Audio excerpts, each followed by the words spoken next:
Bismillahirrahmanirrahim. Assalamualaikum warahmatullahi wabarakatuh. Selamat datang teman-teman semua di video pembelajaran untuk mata kuliah Data Science, di mana di pertemuan kali ini kita akan membahas tentang mengenal kondisi atau percabangan, ya. Kondisi atau percabangan, di mana video sebelumnya kita sudah membahas tentang tipe data list, ya. Untuk di pertemuan kali ini kita akan membahas tentang kondisi atau percabangan yang ada pada bahasa pemrograman Python. Kondisi atau percabangan sendiri merupakan cara kita mengambil suatu pilihan atau kondisi yang benar di antara lebih dari kondisi yang ada. Ketika kondisi benar dipilih, maka program langsung mengeksekusi sesuai dengan maksud kondisi tersebut. Jadi kalau misalnya teman-teman mendapati kasus di mana terdapat banyak pilihan dalam pemrograman dan kita diharuskan untuk memutuskan suatu pilihan mana yang benar sesuai dengan masalah yang dihadapi program, maka penggunaan percabangan dalam kasus ini merupakan solusinya. Nah, untuk percabangan pada bahasa pemrograman Python sendiri merupakan blok code, berbentuk block code. Ini artinya akan ada indentasi di dalamnya. Nah, sama seperti rata-rata bahasa pemrograman lain, pada dasarnya percabangan terdiri dari dua pernyataan, jika dan jika tidak, atau di dalam bahasa Inggrisnya adalah if dan else. Namun juga ada kasus di mana kita punya banyak kondisi yang mengharuskan kita membuat lebih banyak percabangan, maka dibuatlah pernyataan if. Nah, kemudian juga dalam percabangan pasti ada kemungkinan suatu kondisi dan akan memiliki kondisi di dalamnya. Nah, hal ini disebut dengan percabangan bersarang atau nested if. Nah, percabangan-percabangan di atas yang akan kita bahas di pertemuan kali ini. Sebelum kita masuk ke percabangan yang pertama atau pernyataan if, kita harus memahami konsep penulisan if statement terlebih dahulu atau kondisi terlebih dahulu. Penulisannya seperti apa? Oke, misalnya teman-teman ingin menulis suatu kondisi. Di sini saya sudah create ya untuk mempersingkat waktu untuk bahan-bahannya. Misalnya di sini if di sini merupakan suatu fungsi, ya, suatu fungsi di dalam bahasa pemrograman Python. Sedangkan untuk satu lebih besar daripada satu ini merupakan statement kondisi yang nilainya true atau false. Untuk titik 2 di sini merupakan tanda akhir dari statement kondisi. Oke, tanda akhir dari statement kondisi. Maksudnya akhir dari statement kondisi yang bernilai true or false. Jika di enter, dia akan otomatis tab, ya. Ini menyatakan bahwa statement di bawahnya bagian dari if di line 14. Oke. Nah, konsepnya seperti ini. Jika satu lebih besar daripada satu, jika nilai dari statement kondisi ini benar, maka statement di bawahnya akan dieksekusi. Ya, statement di bawahnya akan dieksekusi. Ini kalau misalnya kita lihat di sini satu lebih besar daripada satu, berarti nilainya false, maka ini tidak akan dieksekusi. Coba kita lihat, ini tidak akan dieksekusi, ya. Nah, kalau misalnya saya kasih di sini 2, oke. Oh, ini begini berarti sorry. Dia langsung ini harus begini dulu. Coba bentar ya. Sorry. Oke, ini sudah. Oke, kalau misalnya tadi kita balik lagi, hanya satu statement kondisi di sini bernilai false karena tidak memenuhi, ya. Mana satu lebih besar daripada satu itu nilainya false, maka statement yang berada pada yang di bawah atau statement yang akan dieksekusi ini tidak akan dieksekusi karena nilai dari statement kondisinya itu bernilai false. Oke, nah ini tidak akan dieksekusi. Kalau misalnya saya ganti 2 di mana nilai dari statement kondisinya true, maka perintah atau statement di bawahnya akan dieksekusi. Oke. Nah, jadi intinya penulisannya itu if kondisi statement terus kondisi yang akan dieksekusi. Jangan lupa untuk menambahkan tanda titik 2 sebagai penanda akhir dari statement kondisi, terus kalian enter.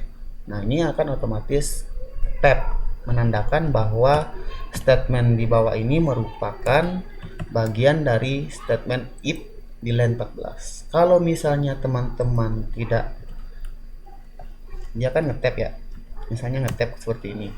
Oke, terus kita hapus, kita taruh print di sini, print salah.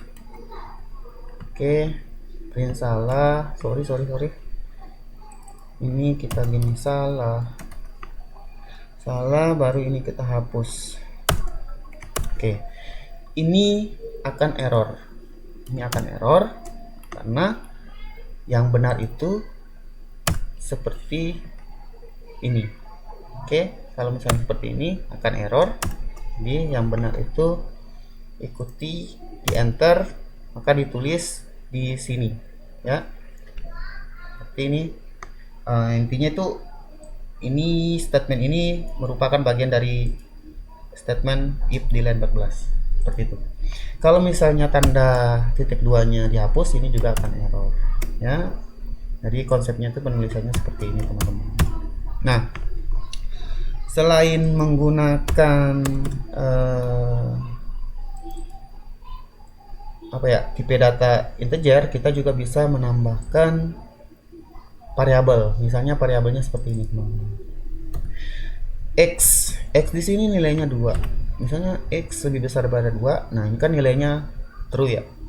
Berarti statement di bawahnya akan dieksekusi. Seperti itu. Sama. Cuma kan nilai di sini diganti dengan variabel ya. Itu adalah konsep penulisannya. Ingat, kalau misalnya untuk mengakhirinya seperti apa? Mengakhirnya itu di enter, terus di backspace. Oke.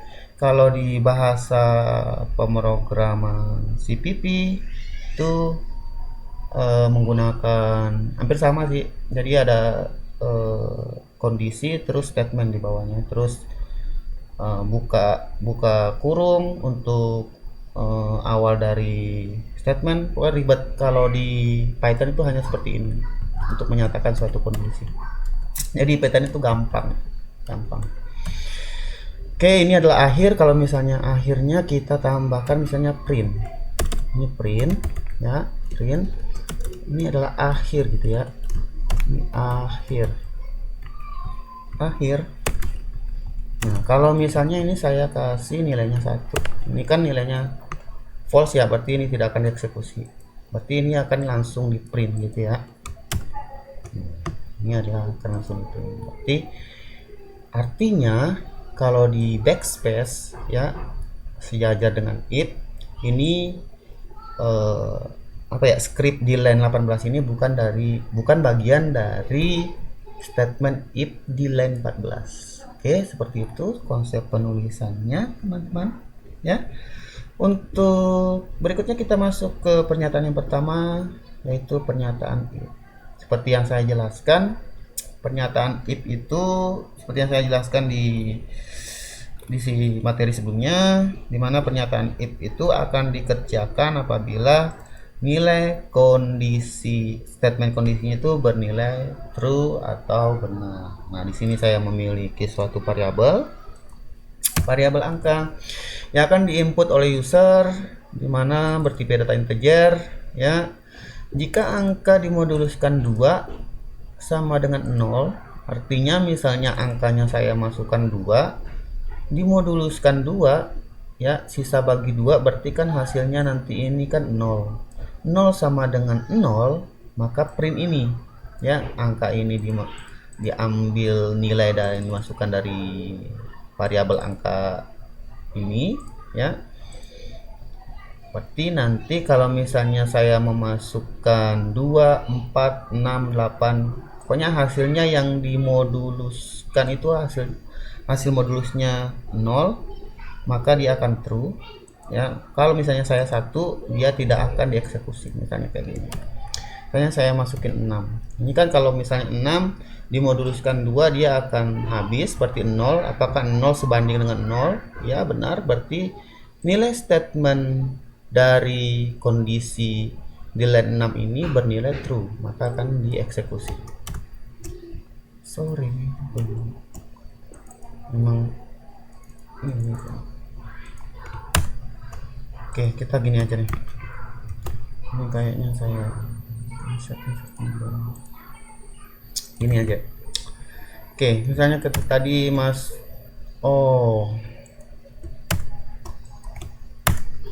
oke, saya pencetnya shift enter, nggak boleh, itu akan di ini dia. Oke gini, itu sorry teman-teman, kita lihat dulu ini, kita panggil lagi, nggak bisa dia, lupa saya, sini dia berubah, bentar ya, tadi sampai masih bintang nggak dia. Oke sini,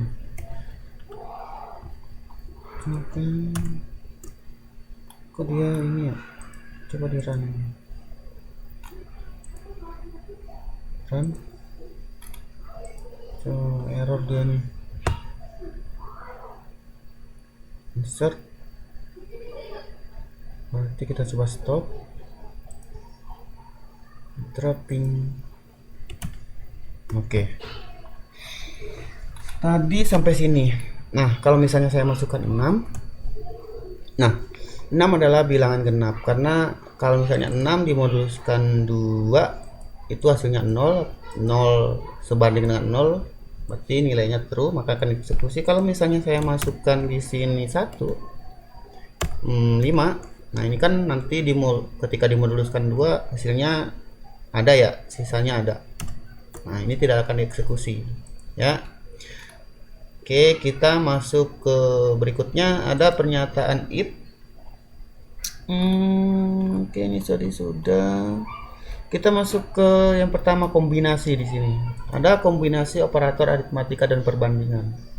Nanti saya memiliki suatu variabel yang isinya integer ya, berupa angka 4. Jika nilai OR ya, di sini kita ambil perbandingan ya, operator perbandingan OR, 2 ditambah 2. Oke.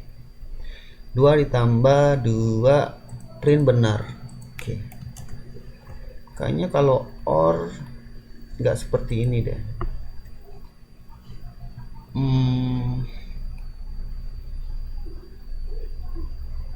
OR kalau misalnya 0, 0. Oh, kalau perbandingan itu harusnya seperti ini. Hanya seperti ini teman-teman. 2 sama dengan gini ya. Nah ini baru bisa nih. Oke, ini nilainya true, ini nilainya misalnya di sini kita nilainya itu berupa seperti ini, gini. Oke, nah ya, nilainya ini kan true, ini true, ini true. Apabila di OR kan true, maka ini akan dieksekusi. Ini adalah kombinasi dari operator aritmatika dan perbandingan. Aritmatika dan perbandingan. 1 OR 1. Berarti ini aritmatikanya kita hapus. Operator aritmatik, operator perbandingan. Kayak gini. Operator perbandingan dan logika. Nah, lihat, ini bernilai true, ini bernilai true. Jika di OR kan, maka di ini statement kondisinya bernilai true, maka ini akan di print. Oke, kalau misalnya saya ubah di sini 1, ini false, berarti false, ini masih dieksekusi. Kalau misalnya saya di sini 1, ini kan false or false ya, nanti berarti ini tidak akan dieksekusi ya. Nah, kita masuk ke berikutnya. Di sini logika dan perbandingan. Kita masuk. Nah, seperti yang saya jelaskan, ini kita skip aja. Kita masuk ke kombinasi dengan operator logika dan perbandingan. Oke, ini contoh yang tadi saya jelaskan. Ini nilainya true, ini false. Kalau di end kan itu berarti dia tidak akan dieksekusi. Dieksekusi karena ini true. Kalau saya ubah seperti ini, dia tidak akan dieksekusi. Nah, selain menggunakan kombinasi dari operator logika dan perbandingan, teman-teman juga bisa mengkombinasikan dengan operator keanggotaan. Misalnya di sini saya memiliki data list ABC berupa karakter ya.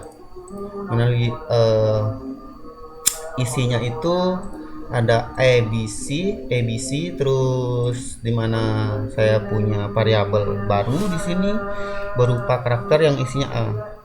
Jika ketik merupakan anggota dari alfabet ya, kita lihat di sini isinya A, berarti nilainya true, maka akan dikerjakan. Jadi kita bisa juga menggunakan operator keanggotaan di dalam statement if ya, dari statement if.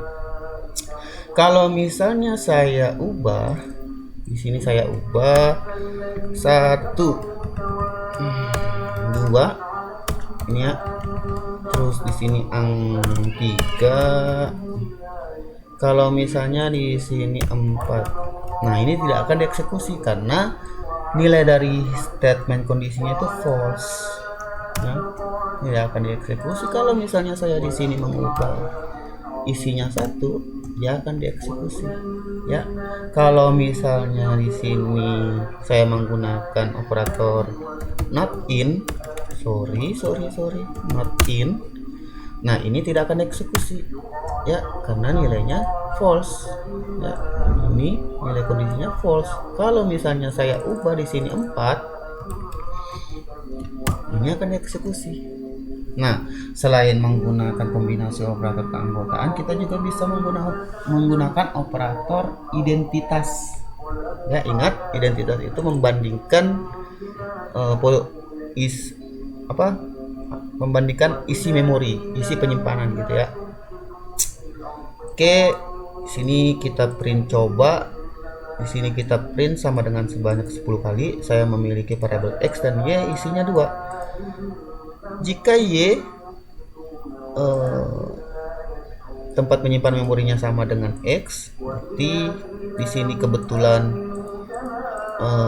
isi variabel isi dari variabel X dan Y sama, berarti dia bernilai true, maka ini akan eksekusi ya. Kalau misalnya saya ubah di sini 3, dia tidak akan eksekusi tidak akan dieksekusi teman-teman. Oke, kita masuk ke pernyataan yang kedua, yaitu pernyataan if else. Oke. Nah, pernyataan if hampir sama dengan pernyataan if. Oke. Yang membedakan adalah pernyataan if digunakan saat kondisi yang banyak, berarti lebih dari 2, dan penggunaannya itu setelah pernyataan if. Oke, misalnya kita lihat di sini. Saya memiliki suatu variabel yang akan dimasukkan oleh user berupa tipe data integer ya, variabel nilai. Jika nilai yang dimasukkan lebih kecil atau sama dengan 30, maka eksekusi perintah print sangat buruk. Oke, maka perintah eksekusi string ini. Oke. Nah, berarti di sini kita mengakhiri statement if ya, berarti kita backspace, di enter terus backspace, kita menambahkan pernyataan elif ya, berarti pernyataan baru, statement barunya jika nilainya lebih kecil sama dengan 50, maka print ini.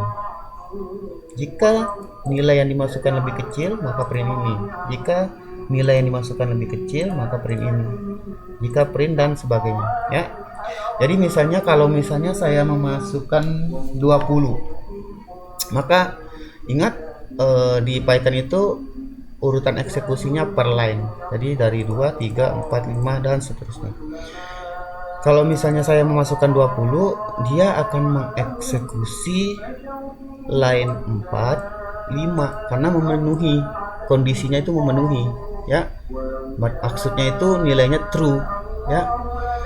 Oke, kalau misalnya saya memasukkan 30, dia masih mengeksekusi di line 4, 5, ya. Berarti masih akan mengeksekusi perintah statement if yang berada di line 4 dan 5.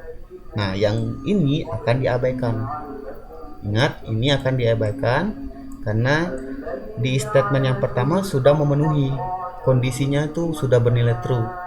Kalau misalnya saya memasukkan nilainya itu 31, ya, ini kan sudah tidak memenuhi, artinya ini bernilai false. Statement kondisi ini bernilai false, ya. Statement ini bernilai false, berarti akan masuk ke pernyataan berikutnya. Apakah ini memenuhi? Ya, benar, berarti ini akan di print, ini akan diabaikan. Dan begitu juga statement berikutnya, misalnya kayak gini. Kita masuk tadi, kalau misalnya kita 30, maka ini memenuhi, ya, berarti nilainya true, maka akan di print sangat buruk. Oke, sangat buruk. Nah, kita juga bisa menambahkan kayak gini, ya. Ini ada kaitannya dengan tugasnya, ya, tugas untuk rekognisi absensinya. Jadi harus dipahami konsepnya. Kita juga bisa menambahkan seperti ini, print grade sama dengan D. Kita juga bisa menambahkan di sini print misalnya 2 ditambah 1. Bisa juga seperti ini, teman-teman. Coba bisa 30. Nah, jadi bisa ketika dia memenuhi syarat pertama, ya, bernilai true, maka ini akan dieksekusi, ini akan diabaikan, ya, ini akan diabaikan. Ketika dia tidak memenuhi syarat kondisi yang pertama, dia akan masuk ke kondisi berikutnya, maka kalau memenuhi, ya udah eksekusi, ini akan diabaikan. Begitu juga seterusnya, ya, seperti yang saya jelaskan. Kalau misalnya saya memasukkan di sini 90, lebih kecil sama dengan 90, berarti kalau misalnya 71, ini tidak memenuhi, oke, abaikan. Ini tidak memenuhi, ini tidak memenuhi, ini memenuhi, ya, bernilai true, berarti akan di print baik. Oke, kan di print baik, ya, seperti itu. Oke, pahamnya untuk pernyataan if else. Nah, untuk else nya sendiri kita bisa menambahkan seperti ini. Kita else nya itu seperti ini. Jadi dia akan tetap di print, misalnya print selesai,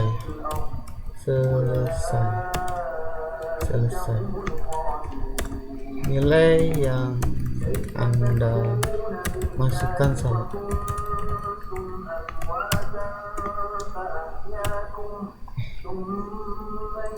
Oke, ini else itu seperti ini. Jika kondisi ini tidak dieksekusi, ya, selain kondisi ini tidak dieksekusi, maka dia akan mengeksekusi yang ini, ya. Nah, kebetulan di sini nilai yang pertama memenuhi, akan dieksekusi. Kalau misalnya saya memasukkan di sini 1000, kan tidak memenuhi nih, ya, ini kan 100 nih, berarti dia nanti nilai yang dimasukkan salah, ya. Nah, seperti itu, nilai yang dimasukkan salah. Kalau misal, oke, untuk lebih jelasnya kita masuk ke sini aja deh. pernyataan if else. Terkadang kita juga sangat membutuhkan suatu kondisi bernilai salah ketika data yang diproses tidak memenuhi kriteria kondisi manapun. Maka untuk mengakalinya kita menggunakan else. Pernyataan ini akan digunakan sebagai pilihan terakhir ketika kondisi sebelumnya tidak ada yang bernilai benar, ya. Makanya ia mendapatkan di akhir kondisian. Nah, ini ditulis per akhir kondisian, ya, seperti yang saya jelaskan. Jika pernyataan di atasnya tidak ada yang memenuhi, maka else ini akan dieksekusi. Oke, misalnya ke sini. Saya punya variabel angka yang akan dimasukkan oleh user berupa tipe data integer. If angka, maka dia akan di print. Misalnya kalau misalnya ini bernilai true, maka akan ini di print, ini akan diabaikan. Kalau misalnya ini bernilai false, maka ini akan diabaikan. Misalnya gini, 2 kan true ya. Oke, kalau misalnya 1, dia akan di print, yang akan dieksekusi yang else-nya. Oke, ini bilangan ganjil. Kalau misalnya seperti yang tadi, ini ketika dia tidak memenuhi semuanya, ya, lebih dari sekitar, ketika saya memasukkan 1000, ya, tidak ada yang memenuhi kondisi, maka dia akan mengeksekusi si else-nya. Seperti itu untuk pernyataan if else. Ya, bisa dikombinasikan juga dengan if else. Bisa juga seperti ini, ya. Dua buah kondisi if dan else, seperti itu ya. Ada yang percabangan yang terakhir di sini, ada yang namanya percabangan bersarang atau nested if, seperti yang saya jelaskan. Jadi ada kondisi di dalam kondisi. Misalnya gini, sini saya punya variabel angka, ya, dimasukkan oleh user. Jika angka tidak sama dengan 0, maka kalau kondisinya true, misalnya angka tidak sama dengan 0, misalnya saya 1, ya, berarti nilainya true ya. Ini akan dieksekusi. Eksekusi lagi nih. 1 dimoduliskan 1 sama dengan 1. Berarti benar dong. Oke, eksekusi. Berarti kita masuk ke sini nih. Ya. Kalau misalnya saya masukkan 1, kita masuk ke sini, masih masuk ke kondisi di dalam if di line 4. Oke. Jika angka lebih kecil daripada 0, ya, misalnya 1, berarti false dong. Ya, false. Berarti nanti akan di print yang ini. Ya, angka 1, ya, di sini nanti akan mengambil si angka. Angka 1 adalah bilangan ganjil positif. Oke, seperti tadi. 1 memenuhi nggak syarat yang pertama? 1 tidak sama dengan 0. Oke, true. Tidak sama. True. Berarti masuk ke sini. Ya, masuk ke sini. Tadi 1 dimoduliskan 1 dimoduliskan 2, terus apakah sebanding dengan 1? Benar. Ya, benar, dia benar. Berarti 1, nanti kan sisanya 1, berarti benar, ini akan dieksekusi. Oke, ingat ya, posisinya ini masuk ke sini, ini masuk ke sini, ya, ini masuk ke sini. Ya, ingat posisi ini, posisi tabnya. Berarti yang akan dieksekusi yang ini nanti ya. Angka 1 adalah bilangan ganjil positif. Angka 1 adalah bilangan ganjil positif. Kalau misalnya saya ingin ngeprint si 2 sini ya, bilangan ganjil yang ini nih, genap positif nih. Saya ingin genap positif. Saya akan memasukkan 2 misalnya. Kita lihat alur prosesnya. 2, apakah 2 tidak sama dengan 0? Benar. Ya, apakah 2 dimoduluskan 2 sama dengan 1? Salah, tidak sesuai. Berarti ini akan diabaikan. Dia masuk ke sini langsung nih, si else-nya, ya, masuk ke eksekusi ini, else, terus dia masuk ke kondisi si else-nya. Jika angka, kebetulan saya tadi masukkan 2, angka 2 lebih kecil daripada 0 berarti true, ini akan dieksekusi. Berarti nanti angka 2 adalah bilangan genap negatif.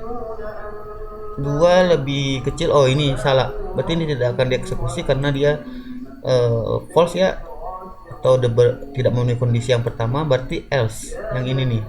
Selain ini akan eksekusi yang ini, berarti dia nanti akan eksekusi yang ini nih, genap positif nih.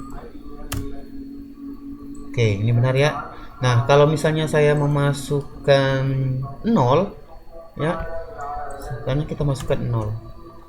Kita masukkan 0.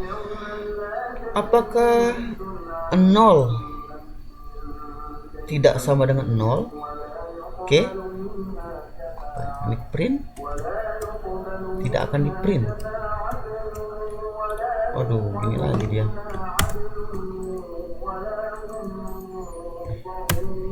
Aduh, sorry. Insert blow dulu. Mulai lagi nih. Stop dulu. Oke, 0. Nah, ini kan tidak sesuai nih. Ini tidak memenuhi syarat. Ya, apakah angka 0 tidak sama dengan 0? Ini kan nilainya false ya, karena kalau misalnya saya taruh sebanding, apakah 0 tidak sebanding dengan 0, ini kan nilainya false, ini tidak akan dieksekusi. Jadi otomatis pernyataan di bawah if ini, berarti dari script line 5 sampai 14 ini tidak akan dieksekusi karena tidak memenuhi syarat yang pertama. Berarti dia akan loncat ke pernyataan atau statement yang di line 15. Angka 0 adalah bilangan genap netral. Ya. Oke. Kalau misalnya saya memasukkan minus 1,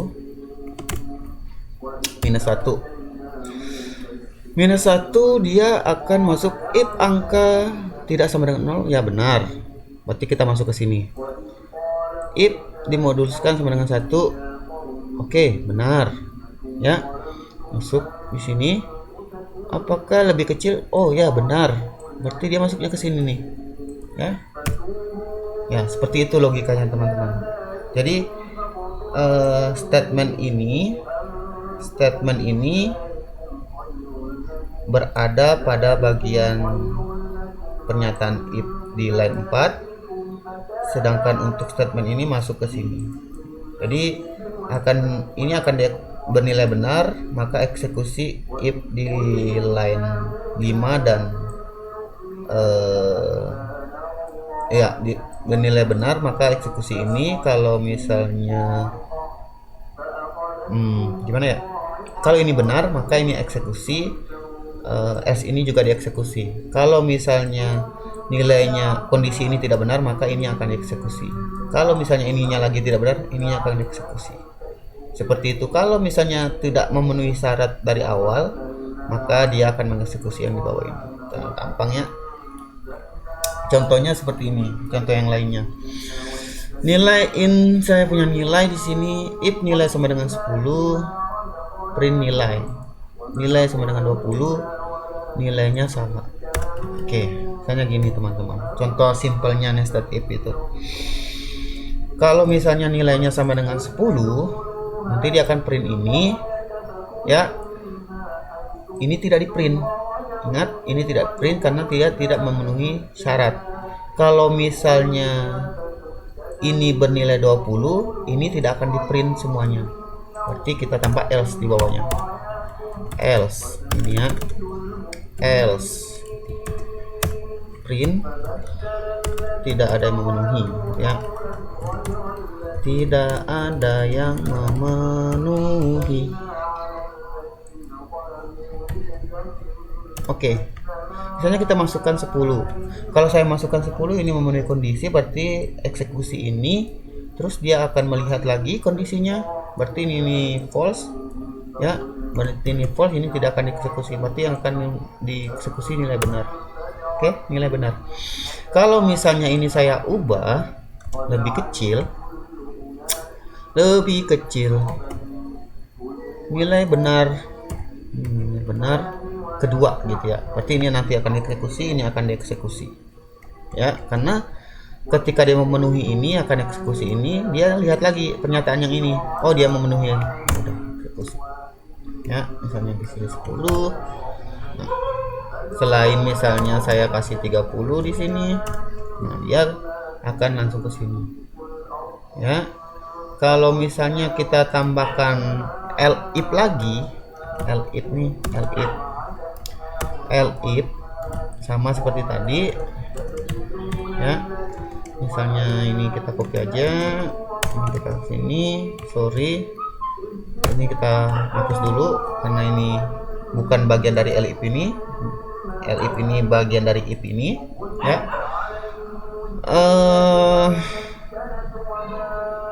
Misalnya gini, ini kita ubah lebih besar, berarti kan nanti ketika ini sesuai ya udah berdiri ini, dia masuk lagi kondisi yang ini, oh ini tidak sesuai, maka ini akan diabaikan, oh ini sesuai ya, berarti ini yang nanti di print. Kalau misalnya saya masukkan 10, berarti akan di print nilai benar sama nilai benar 3.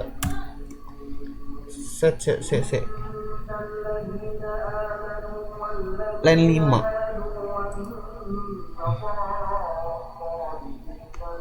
Lebih besar.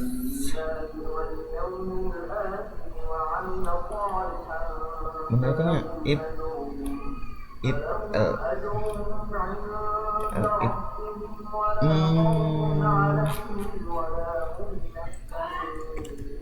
oh nggak bisa, harus pakai if berarti ya. Cari if, coba kita pakai if di sini 10 ya, benar ya, pakai if berarti ya. Ini tidak akan dieksekusi, ini akan dieksekusi.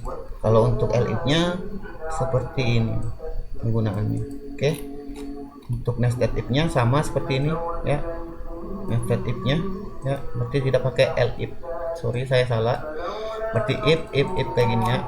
Ini adalah nested if. Sebelum kita ke perulangan atau looping, mungkin kita masuk ke tugas rekognisinya untuk materi perulangan dan loopingnya di video berikutnya saja, biar teman-teman tidak pusing. Nah, teman-teman di sini membuat program Python untuk pengolahan nilai sederhana. Jadi ini ada beberapa inputan, masukkan nama Anda, ini adalah inputan user, masukkan nilai, nanti outputnya itu data yang diinputkan akan di print ya, mata kuliah, kelas ya. Ini mungkin teman-teman bisa print screen dulu. Oke, di print screen. Nah, di sini ada keterangannya di mana untuk nilai presentasi itu dikali nilainya itu 10%, nilai tugas 30%, nilai kuis 10%, praktikum 20%, UTS 10%, UAS 20%. Nah, nilai absolut kita lihat di sini ketentuannya juga, nilai absolut jika 81 sampai 100 maka nilai relatifnya A. Ingat kondisi yang tadi ya, menggunakan kondisi yang tadi. Terus bahwa nilai hurufnya itu 4. Jadi yang menentukan itu nilai absolutnya teman-teman. Nilai absolut ini ya, sini ada nilai absolut ya, di print di sini 80. Nilai absolut didapatkan dari nilai presentasi ditambah nilai tugas, nilai kuis, nilai praktikum, nilai UTS dan nilai UAS, di mana setiap nilai ini mempunyai bobot yang berbeda. Berarti teman-teman nanti misalnya nilai presensinya rumusnya nanti berarti nilai presensinya misalnya 80, berarti 80 dikali 10%, berarti 10 per 100. Ditambah lagi nih misalnya nilai tugasnya masukannya 70 dikali 30 per 100. Ini untuk mendapatkan nilai dari si nilai tugasnya ya, karena ada presentasinya. Dari nilai ini ditambahkan ya menjadi nilai absolut. Nah, nilai relatifnya dari mana? Nilai relatif dan nilai bobot nilai huruf dia dihasilkan dari perkondisian. ya kondisi yang tadi. Kondisinya jika 81 berarti lebih besar atau sama dengan 81, maka A atau B. Nah, logikanya seperti apa? Silakan dipikirkan. Teman-teman juga bisa dari bawah ke atas, bisa juga dari atas ke bawah untuk perkondisiannya. Nah, status lulus. Ini lulus 3. Berarti nanti tinggal print-print aja sih ini. Begitu kalian setelah membuat rumus ya untuk mengetahui si nilai absolutnya berdasarkan dari keterangan ini ya, ketentuannya ini, nanti dia tinggal di print aja seperti di penambahan yang mana tadi ya. Nah, yang ini nih, berarti tinggal tambah print aja nih ya. Berarti nanti tinggal di print, misalnya kalau dia 81 lebih besar dari 81, maka print nilai relatifnya A, terus bobot nilai hurufnya itu 4, terus statusnya lulus dan seterusnya. Seperti itu. Berarti ingat-ingat yang ini nih, if else if nih. Nah, rumusnya kalian cari sendiri untuk nilai absolutnya. Bagaimana caranya membuat rumus nilai absolut berdasarkan dari keterangan ini ya, dimana misalnya presensinya itu nilainya 10%. Nah, itu banyak tutorialnya di Google ataupun YouTube ya, silakan cari. Misalnya di sini saya sudah bikin misalnya gini, jadi nanti teman-teman kayak gini. Oke, mudah-mudahan nggak kelihatan programnya. Nah, program Python jadi ini ini seperti ini. Saya sudah buat. Masukkan nama Anda. Saya masukkan nama Erpandi, masukkan nama mata kuliah yang diampu, data science. Oke, data science. Masukkan nama kelas Anda, informatika 2020 misalnya, informatika 2A gitu aja, 2A 2019 ya. Masukkan semester sekarang 2019 2020, ganjil ini ya, ganjil. Nah, setelah kita memasukkan, dia akan otomatis print ya, print. Oke, sorry ini masih dalam inputan, belum masuk ke print outnya. Masukkan nilai Anda. Misalnya saya memiliki nilai presensi saya tuh 90, nilai tugas saya 80, nilai kuis saya 70, praktikum saya 90, nilai UTS saya 75, nilai UAS saya 80. Nah, ini tuh lihat keluarannya. Nanti kalian bikin printnya, ngambil dari data yang dimasukkan, nama, terus mata kuliah, kelas, semester. Nah, nilai absolut ini berdasarkan dari nilai yang dimasukkan yang ini nih, perhitungannya dari persentase yang ini nih.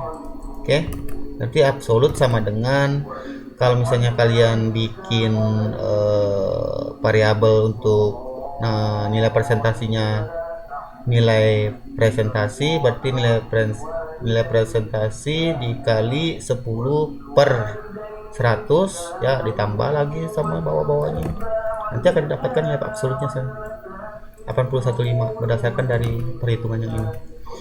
Terus jika 81, ingat 81 ini berarti A ya, A, terus nilai hurufnya 4 ya, sesuai ya, terus statusnya lulus. Kalau misalnya saya masukkan, saya untuk datanya saya sembarang aja di sini, misalnya A. Nah, kalau misalnya 10